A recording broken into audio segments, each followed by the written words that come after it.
Baba ka? Meron eh. Yaman. Kung nga hindi nababa eh. Wala baba. No. Oh, yan. Wait now, wait. Wait. Sinabi niya wait na. Wala na, steady na yan. Wait ha. Tayo na wait na, steady na yan. Ganyan lang yan. Wait. Wait.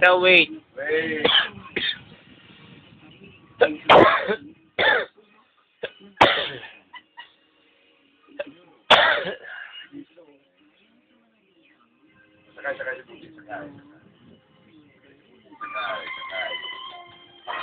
Sakay si Buti sa Griswil.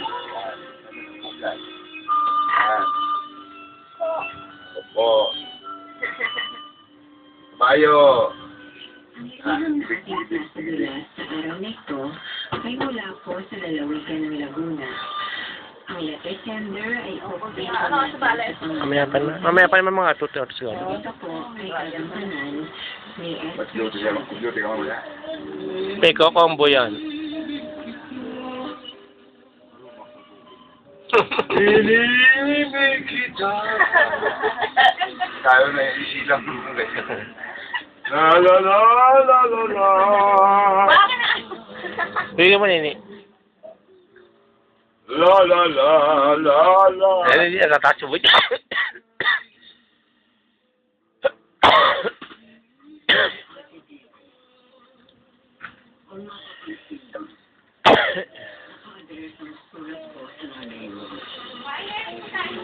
Hindi ko na sana ipadadala ng malaman. Ay, kumain. Walang gastos eh, no? Sana yun, walang makain. Tuloy ang pagsasabila ng mga gihan. Kasi iwanan nila lumang babalikan sa gabi. Iba yung si Lando eh. Wala namang iniiwanan ng pagkain. Ang pagkawala ni si Daddy. Pangalawa, ay ang pagbati ko sa anibersaryo ng inyong programa. Horse ya, horse sa tita, horse. Yadidig. Dapat sana binibigyan kayo ng aking pangalan. Horse sa tita Ray. May mumudya kuya. Tulog na? Ano po, pinasusi ko na. Bisusi yan eh. Pili ko hang. Alis kaya? Wala na yan. Akala ko alis kaya. Akala ko punta SM eh.